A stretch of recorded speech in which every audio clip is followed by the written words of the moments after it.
Halo sobatku, salam sehat, salam teduh untuk sembuh. Saya dengan Jody Visnu menyapa Anda dari Rumah Sakit Dr. Un Solo Baru dalam acara Bincang Asik Sobatku. Pada kesempatan kali ini kita kedatangan seorang narasumber di mana beliau adalah subspesialis bedah tumor, Dr. Widianti Suwoto atau kita akrab sebut dengan Dr. Anti. Apa kabar dokter? Sehat? Baik, alhamdulillah sehat. Oke, dokter ya. Selamat datang di podcast kami, Ya. acara Bincang Asik Sobatku. Nanti selama beberapa menit ke depan kita akan ngobrol dok ya. Ada banyak pertanyaan yang kita dapatkan dari rekan-rekan di lapangan.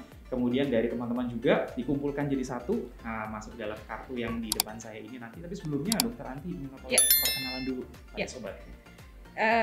Mungkin yang beberapa mungkin sudah kenal dengan saya ya sobatku semuanya. Saya Dr. Widianti Suwoto, memang biasa beberapa pasien manggil saya dengan Dr. Anti ya. Untuk aktivitas saya ya di sini setiap hari Senin Kamis dan untuk operasi sesuai kalau ada pasien. Kemudian cuman untuk status untuk kepegawaian saya memang dari Rumah Sakit Muwardi. Ya, kegiatannya selain melayani pasien, pelayanan, tapi juga mendidik untuk mahasiswa kedokteran ya, S1, koas, dan juga dokter spesialis. Gitu aja. Iya. Baik, dokter. Jadi dokter Anti atau kita nama lengkapnya Dr. Widianti Suwoto, tapi memang kami biasa memanggil beliau Dokter Anti. Iya. Beliau adalah seorang spesialis bedah, konsultan onkologi atau bahasa awamnya adalah subspesialis bedah tumor, ya dok ya. Seorang dokter dan seorang doktor lulusan S3 juga. Jadi beliau ini kita hari ini dengan keilmuan beliau kita akan mengorek lebih dalam, tetapi bukan hal-hal yang secara detail ilmiah, tetapi yang memang seringkali ditanyakan masyarakat ya dokter ya. Secara awam ya. Secara awam ditanyakan masyarakat dan sobatku seperti lihat hari ini kita dalam nuansa merah muda. Karena nuansa merah muda itu adalah nuansa untuk kesadaran tentang kanker payudara ya, breast cancer awareness istilahnya. Tapi mungkin kita tidak terlalu banyak membahas tentang kanker, tapi lebih ke arah yang kecil dulu nih dok, tumor payudara. Karena untuk sebelum ke arah sana berarti kan startingnya biasanya di tumor payudara dan yang lain nanti kita akan bahas di sini. Dan untuk sobatku sekalian jangan lupa sebelum kita berjalan lebih lanjut jangan lupa subscribe channel YouTube dan follow akun Instagram Rumah Sakit Dr. Un Solo Baru untuk mendapatkan banyak informasi dari kami di sini. Dokter, ada pertanyaan yang pertama ini kita dapatkan di lapangan.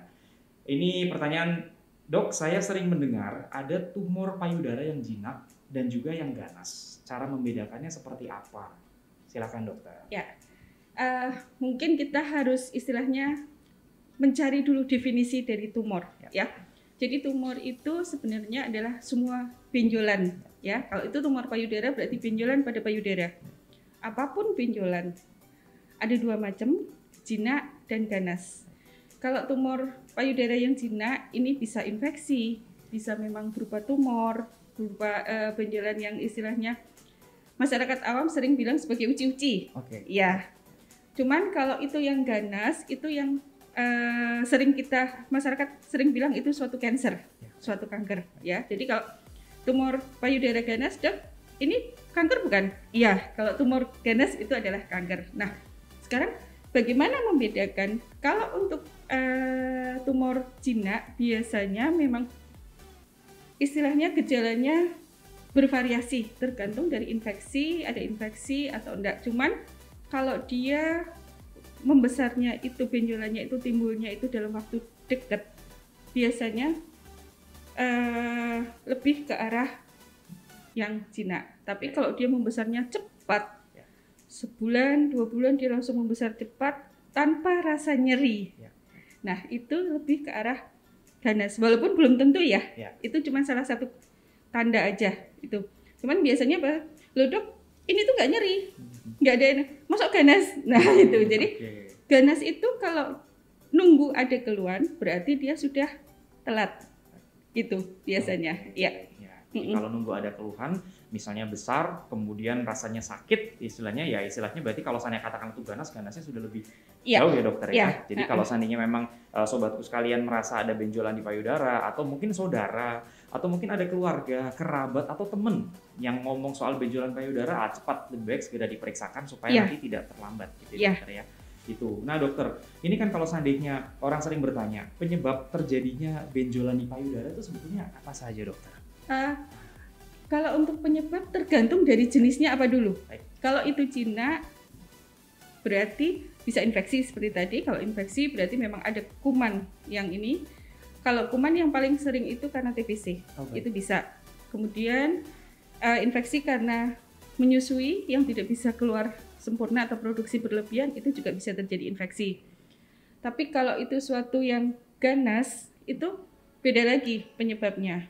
Untuk yang ganas macam-macam sebenarnya. Dan kita memang tidak bisa menyamakan satu pasien dengan pasien yang lain. Biasanya beda-beda. Paling banyak memang sampai sekarang yang sebagai faktor, istilahnya faktor dicurigai ya sebagai penyebab itu karena hormon. Ya.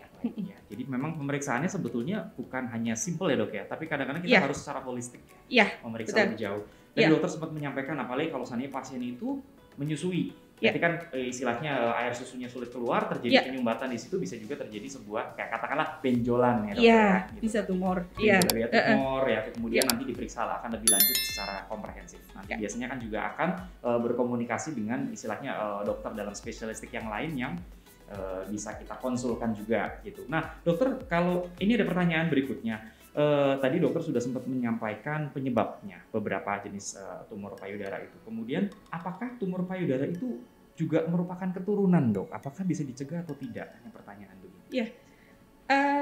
Tumor payudara kalau sebenarnya untuk yang bukan yang karena infeksi ya, tumor payudara baik jinak maupun ganas, itu memang ada beberapa yang karena faktor diturunkan, bukan diturunkan.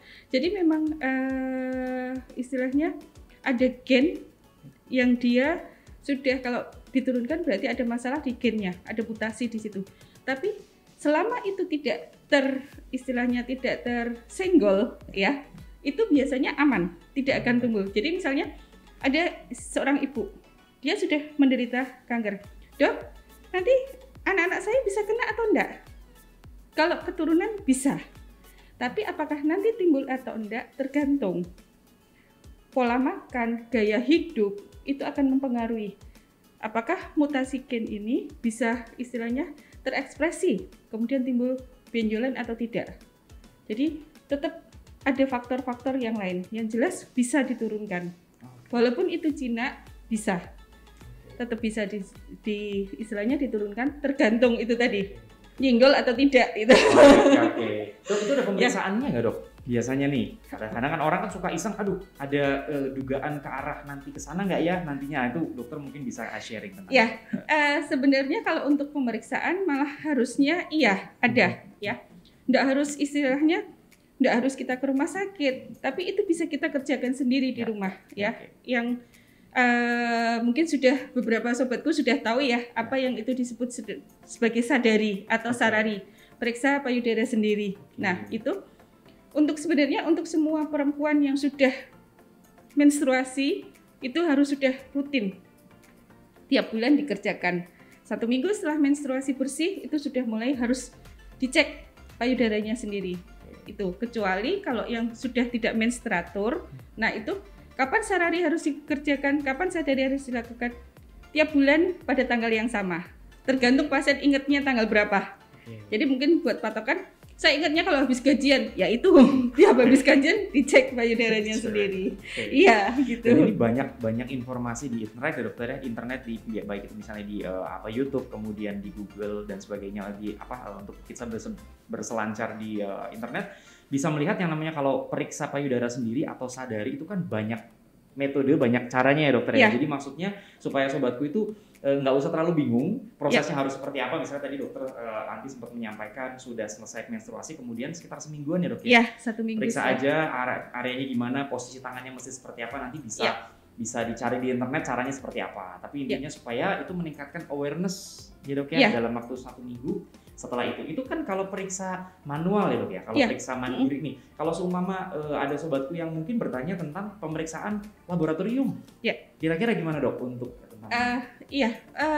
untuk biasanya gini, kalau sadari ditemukan sesuatu atau biasanya yang keluhan kita curigai tidak normal ya, bisa kita katakan tidak normal itu kalau ada nyeri pada saat kita lakukan sadari, kita lakukan perabaan, itu ada rasa nyeri, kemudian ada benjolan, kemudian pada saat kita lakukan palpasi atau pemeriksaan perabaan itu keluar cairan lewat putingnya. Nah 3 ini yang mau tidak mau harus sobatku pergi untuk ke rumah sakit untuk memeriksakan. Nah, nanti baru dari rumah sakit biasanya kalau saya bisa USG payudara. Cuman ada sebenarnya mamografi, tapi kalau sudah ada keluhan memang sebaiknya tidak dilakukan istilahnya tanpa konsultasi, karena takutnya karena mamografi itu kan dipencet. Ya. Nah, kalau itu sudah besar nanti takutnya malah akan pecah gitu. Iya, jadi lebih aman untuk USG. USG payudara. Gitu. Jadi ibaratnya nanti ada keluhan juga bisa langsung ya. Jadi sebenarnya tidak perlu panik dalam arti kata keluarga itu kan seringkali wah saya ada keluarga yang relasi yang kena kanker, kemudian atau juga kena tumor. Wah ini anak-anak saya mau diperiksa semuanya, istilahnya tumor marker gitu kan, ya nggak perlu terlalu panik ya dokter ya. Karena seringkali nanti akhirnya satu keluarga diperiksa dan ternyata dikiranya anggapnya normal, tapi ternyata di beberapa tahun kemudian itu juga bisa berkembang. Karena kan ekspresi gen yang tadi dokter sampaikan itu kan tinggal tergantung tersentuh atau tidak. Tapi tadi juga sempat sobatku sudah disampaikan oleh dokter Anti bahwa lifestyle itu menentukan juga ya dok ya. Yang paling penting itu. Lifestyle. Jadi kalau memang ibaratnya dia ada keturunan tapi lifestyle-nya memang bagus ya kita harapannya kualitas hidupnya pun akan tetap baik. Lebih aman. Aman. Ya, lebih aman, nggak akan terkena untuk cancer. Nggak akan terkena untuk cancer. Nah dokter, tadi sempat disampaikan tentang tumor payudara secara keseluruhan, kemudian untuk pemeriksaan ya dokter sempat mengatakan masalah hormonal juga. Ini ada pertanyaan, dok, apakah ada hubungan penggunaan kontrasepsi dengan tumor payudara? Nah, gimana dokter? Ya, balik lagi ke tadi, tersenggol atau tidak.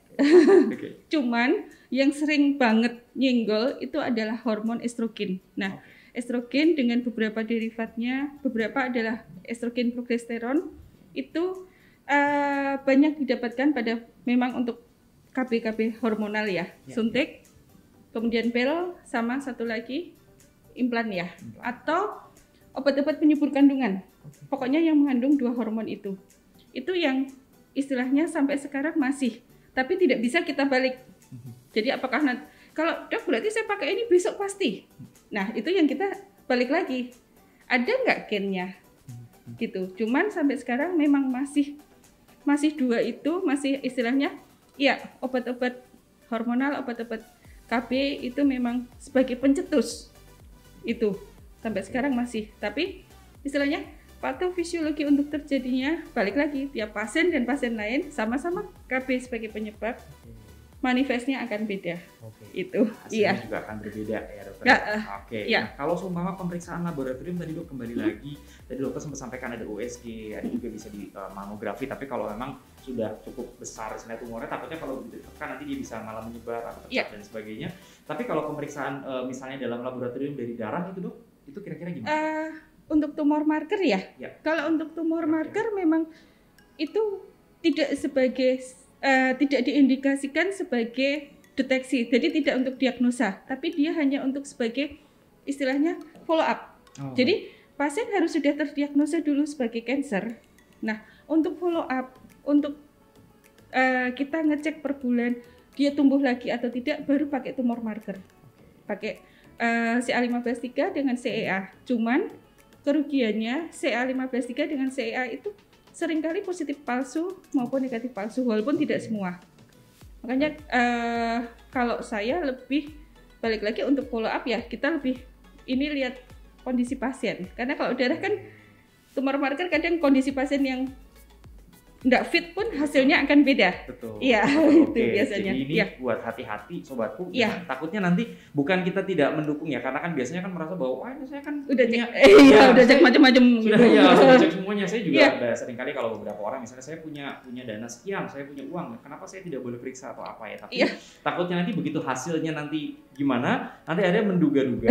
Malah bingung sendiri. Iya, mencari dari self diagnose itu kan seringkali terjadi dokter ya. Dan akhirnya kadang-kadang yang terjadi dok, ini pengalaman di lapangan, orang yang sudah self diagnose datang ke dokter terus jadi mohon maaf kayak menggurui. Jadi saya pasti begini-begini, tapi ternyata tidak sejauh itu.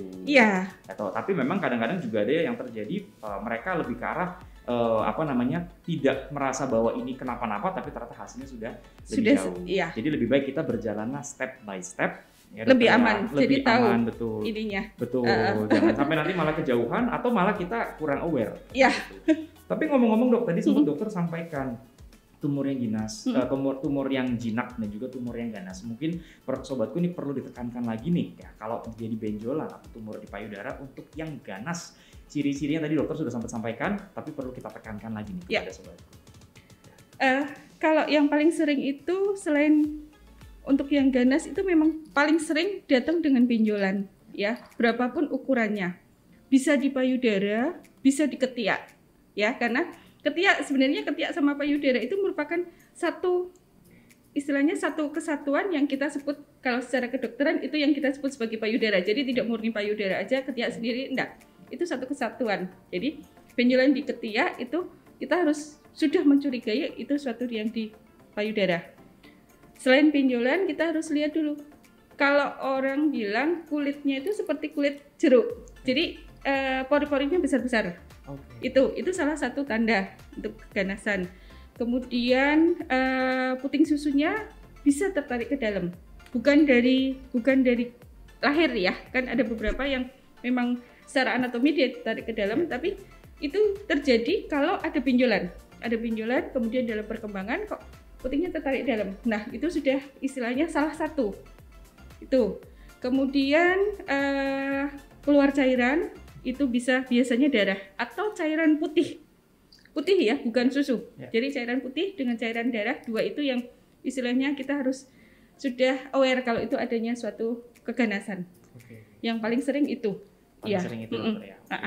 Tapi bisa juga kalau sudah nyebar kemana-mana, nah gejalanya akan beda lagi, tergantung si tumor ini, si kanker ini dia mampir kemana, gejalanya akan sesuai dengan organ yang ada di situ. Oke. Gitu biasanya. Jadi istilahnya curiga keganasan atau apa itu kan tadi sudah disampaikan sobatku sudah disampaikan oleh Dokter Anti bahwa kita memang harus hati-hati ya kalau seandainya terjadi sesuatu itu jangan self diagnose, lebih baik langsung periksakan ke dokter, nanti akan ada tatanan yang lebih lanjut protap.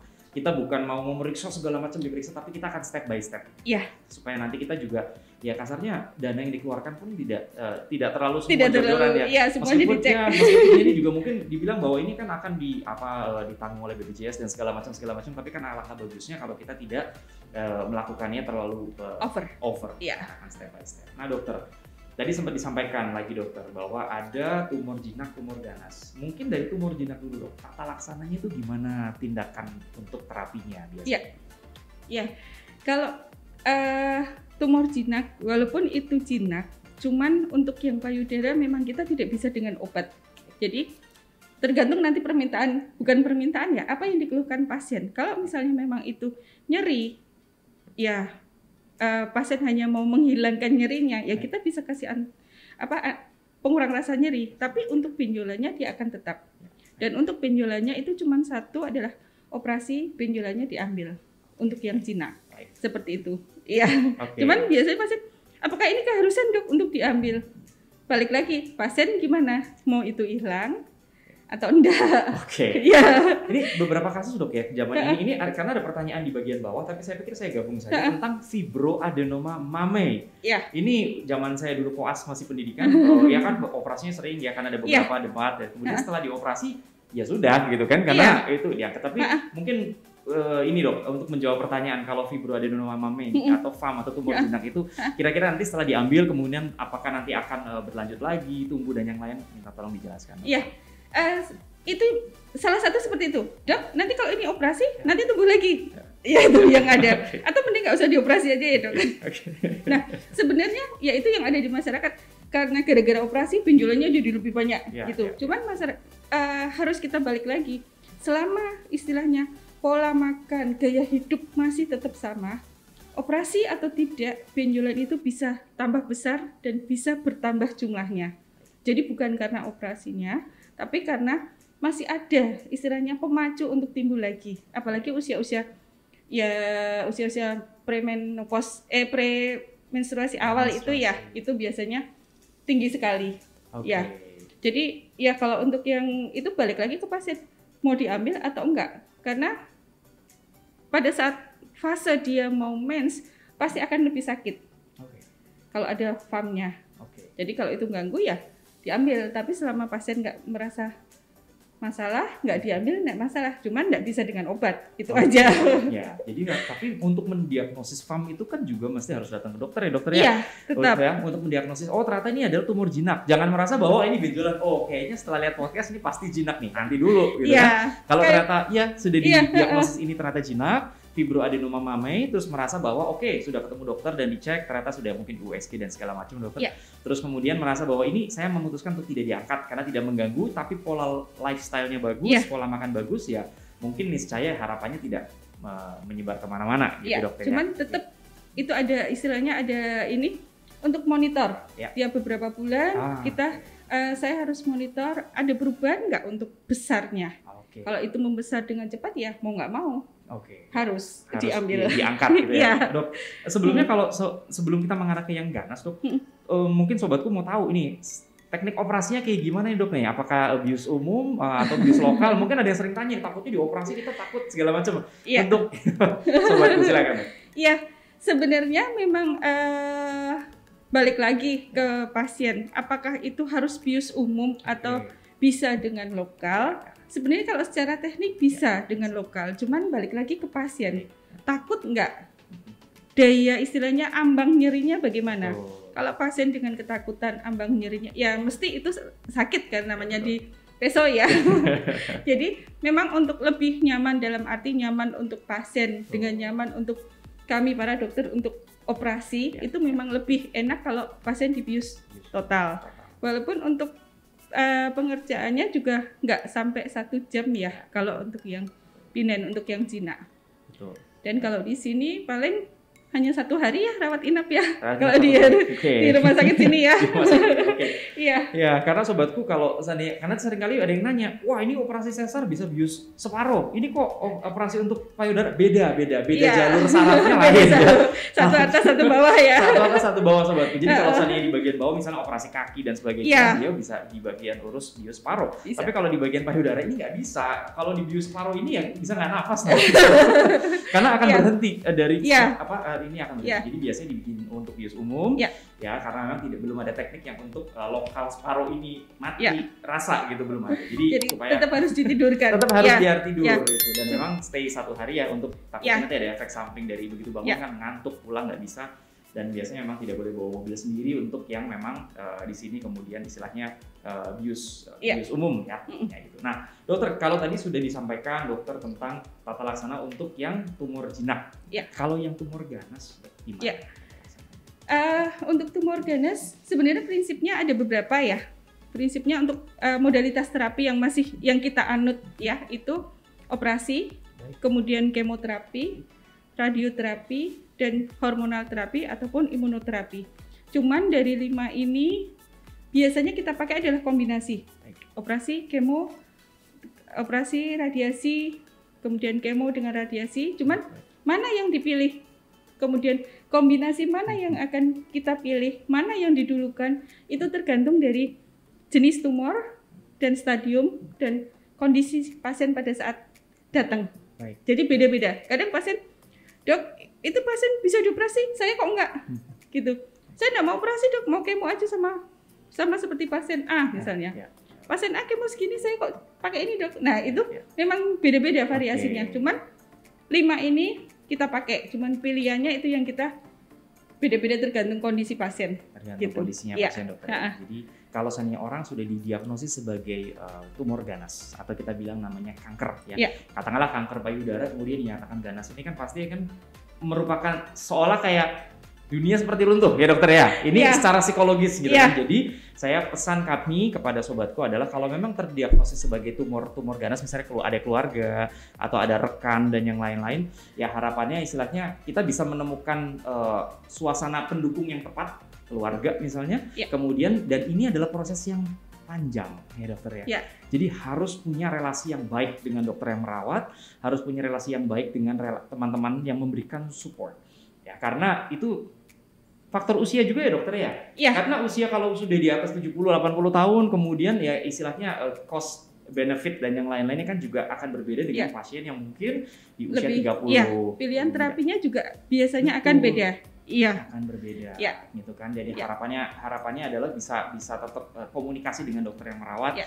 dan juga komunikasi juga dengan keluarga. Iya. Dokter, tapi dalam pengalaman dokter sebagai seorang subspesialis untuk bedah tumor, untuk menghadapi kasus tumor ganas, dok, yang paling sering terjadi kanker, itu komunikasi seperti apa sih, dok?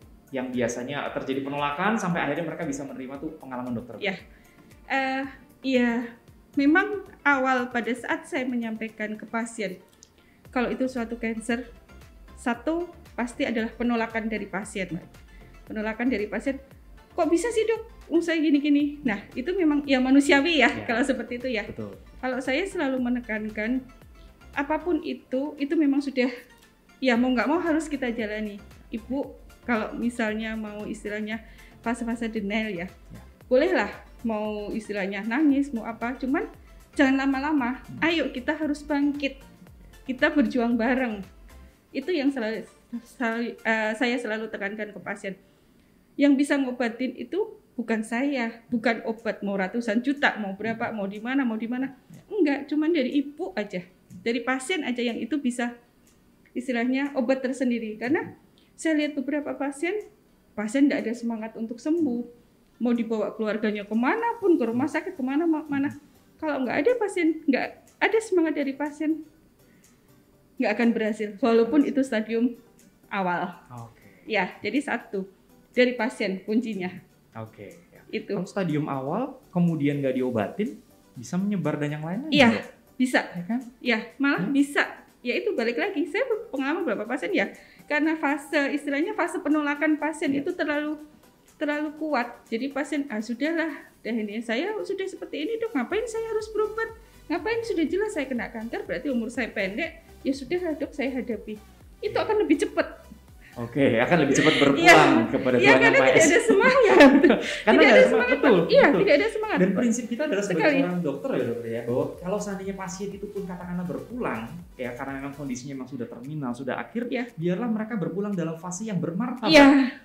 Jadi tidak ada rasa nyeri, tidak ada rasa apa-apa, lebih nyaman, lebih itu yang harapan kita ya. Karena kan itu juga tersiksa sekali ya, kondisi kesakitan dan sebagainya. Dan kami maksudnya kalau kita ini kan di Solo baru ya, di tempat yang ahlinya tuh ada gitu. Beda kalau seandainya di suatu tempat yang ahlinya mungkin nggak ada dan kemudian mereka berusaha untuk bisa menerima dan yang lain. Tapi kalau memang kita punya ahlinya, fasilitas kita ada, radioterapi, kemoterapi dan sebagainya pun bisa dilakukan, kan sesuatu yang sangat miris sekali kalau memang menyerah pada keadaan. Sementara mungkin kemungkinan untuk baiknya akan masih bisa gitu, untuk sembuhnya masih bisa. Betul.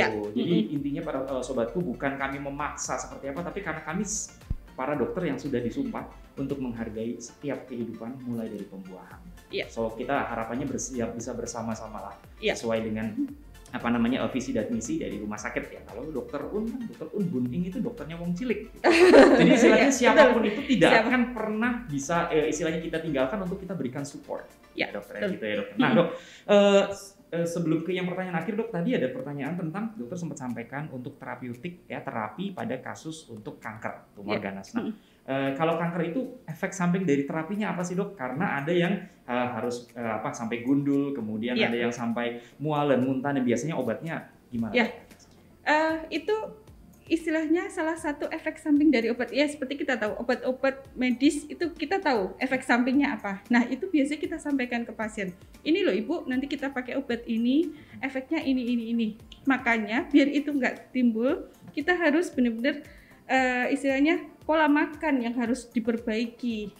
Kasarannya kita orang sehat aja butuh makan. Betul. Apalagi yang pasien sakit, pasien memang dalam terapi, harusnya dosisnya makannya kan 2 kali lipat, bisa 3 kali lipat. Cuman beberapa masyarakat kita, saya sakit dok, saya nggak bisa makan. Ya sudah, saya nggak makan.